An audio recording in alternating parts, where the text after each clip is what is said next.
Sampai jumpa kembali dimanapun dan kapanpun kamu berada. Ini adalah video ketiga, video paling akhir.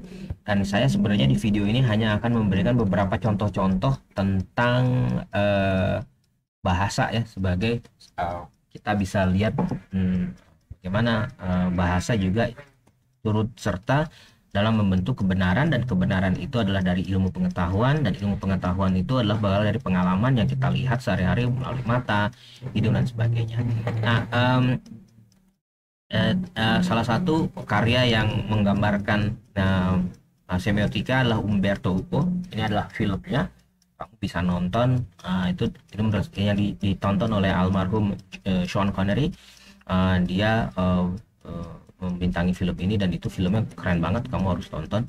Dan ini filmnya ternyata keren ya. Jadi filmnya itu tentang ada pembunuhan di sebuah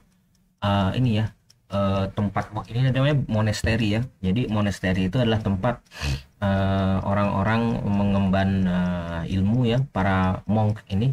Saya nggak tahu bahasa Indonesianya apa ya. Kalau monk itu kan biksu, tapi kalau biksu yang orang Kristen kayaknya biara ya, biara. Jadi ini biara dan inilah biarawan. Jadi di filmnya The Name of Rose ada pembunuhan yang terjadi di suatu biara, dan keren dong. Jadi si Sean Connery sebagai orang datang ke situ mencoba memecahkan misteri itu. Wah, keren banget tuh.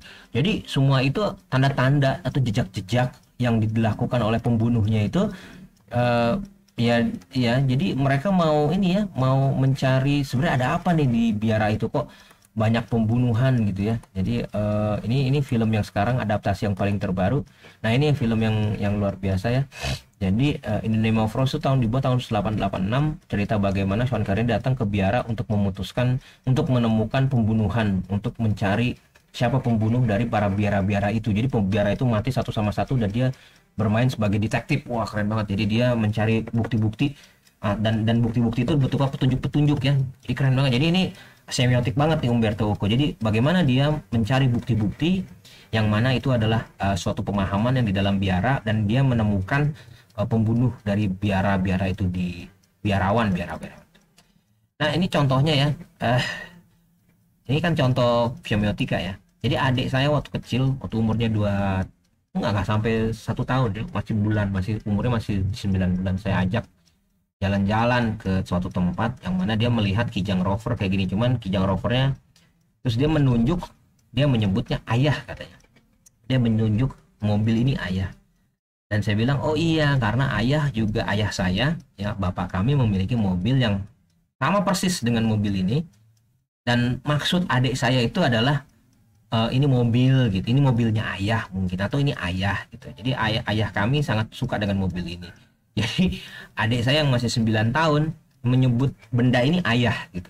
Tapi saya ngerti, iya maksudnya itu punyanya ayah, itu mobil punyanya ayah. Tapi iya mobilnya sama, tapi itu bukan punya ayah, saya bilang gitu.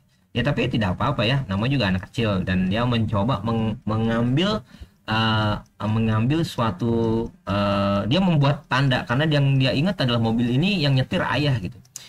Ya walaupun nggak nyambung, tapi saya ngerti maksudnya gitu ya. Dan itu semiotika terjadi seperti itu tuh. Jadi kadang-kadang kita harus bisa menginterpretasi dengan sendiri.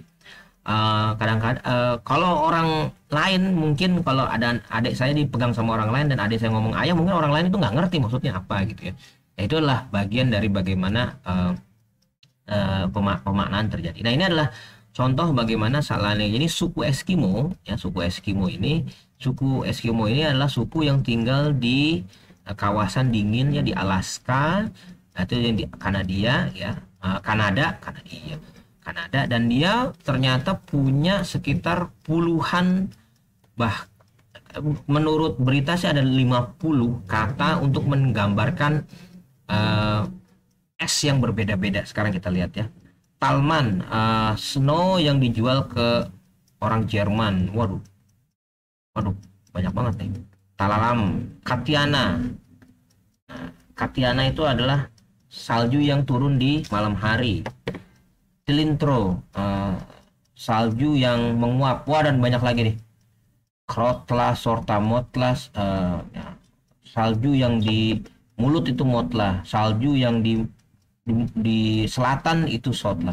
Jadi luar biasa. Karena kenapa? Karena bisa jadi mereka tiap hari ketemu salju gitu. Saking seringnya ketemu salju, mereka punya banyak kata untuk mengungkap kata. Salju ini ada salju yang kotak, ada salju yang meleleh dengan, katanya ada salju yang meleleh dengan kotoran, apa disebutnya, tanah. Itu sebutnya dengan apa gitu. Nah, jadi ya karena tiap hari mereka melihat salju, jadi ya tidak tidak aneh, sangat lazim mereka memiliki kata-kata yang menggambarkan salju gitu ya. Ini adalah contoh semiotika yang saya bisa berikan. Oh ya, ini adalah contoh yang saya dapatkan apa namanya, dari apa yang saya baca.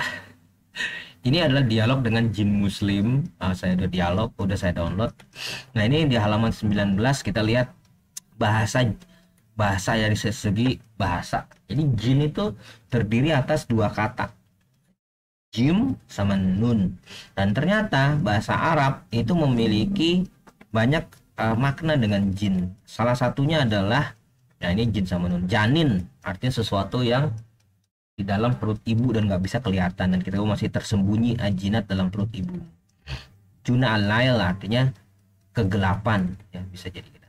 Kalau ini juna ar-rajul jununun artinya junun majnun ya. Kalau kehilangan akal itu sebenarnya kesadarannya telah tertutup. Dan kemudian antara lain adalah junah atau perisai ya, sesuatu yang dibawa dalam perang. Junah itu perisai.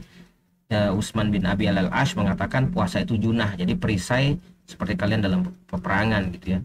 Dan kemudian juga mereka menggunakan istilah dari janah, yang tertutup oleh janan. Maka sesuatu yang tertutup oleh janan itu sebenarnya kalau kita nyebutnya kolbi ya, kolbi itu jantung gitu, tapi dia sebenarnya hati itu sebutnya janan seperti gitu, karena tertutup oleh dada. Dan kemudian juga al jannah ya, al jannah itu adalah surga yang dijanjikan oleh Allah. Jannah itu karena ada pohon yang saling menutup sama sekali. Dan terakhir adalah jinini, artinya tertutup oleh mata. Makanya jin itu artinya sesuatu yang tidak terlihat karena dia tertutup dan sifatnya tersembunyi seperti itu. Ini contohnya yang kalau kamu mau lihat, ini adalah salah satu interpretasi tentang semiotika.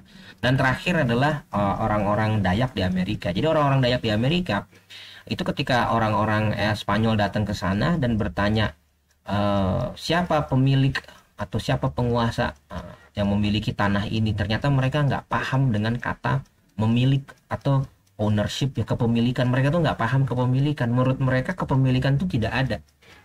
Jadi menurut mereka apa yang mereka punya itu adalah titipan atau kemudian dikasih sama orang lain gitu, yang kemudian sifatnya itu bukan untuk dimiliki selamanya gitu. Jadi boleh dipinjamkan dan sebagainya gitu. Jadi mereka merasa bahwa memiliki sesuatu itu nggak ada manfaatnya gitu. Jadi bisa jadi seperti itu. Bisa jadi seperti itu. Tapi intinya apa? Coba mereka tuh nggak punya kata ini punya siapa, itu nggak ada. Jadi kepemilikan tuh di kalangan mereka tuh tidak ada. Nah ini menarik ya. Jadi suatu kata, suatu tanda itu bisa jadi karena diassign, tapi juga bisa jadi karena tidak ada merujuk kepada kata itu.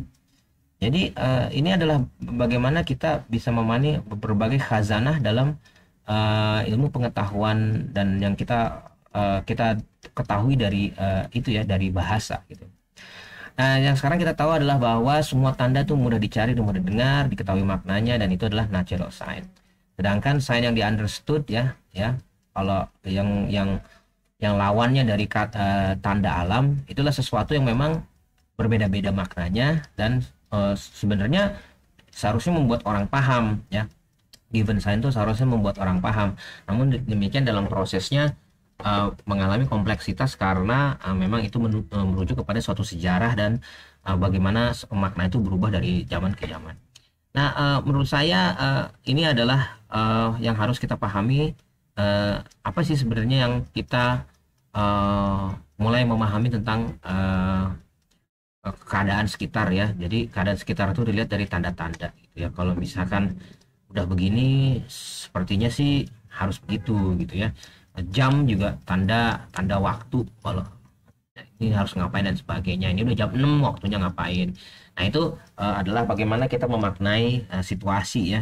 Sama juga kalau misalkan kalau Mbak Feby misalkan ngelihat pasangannya, suaminya begini, artinya maksudnya apa. Anak-anak juga begitu ya, kalau misalkan anak-anak mengatakan sesuatu itu artinya apa.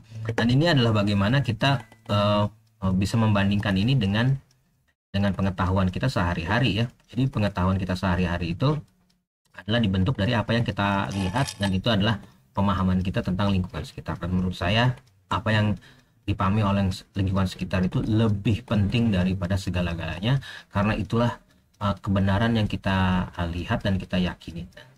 Itu aja mungkin yang bisa sampaikan, karena waktunya udah kering katanya. Minggu depan kita akan belajar semiotika lanjutan, jadi semiotika modern. Yang tadi itu semiotika tradisional atau klasik, bahkan prasejarah. Terima kasih telah mendengarkan, dan ingat nanti ada pertanyaan yang harus dijawab yang menunjukkan absensi kamu. Terima kasih, sampai jumpa di video selanjutnya, di pertemuan kita selanjutnya.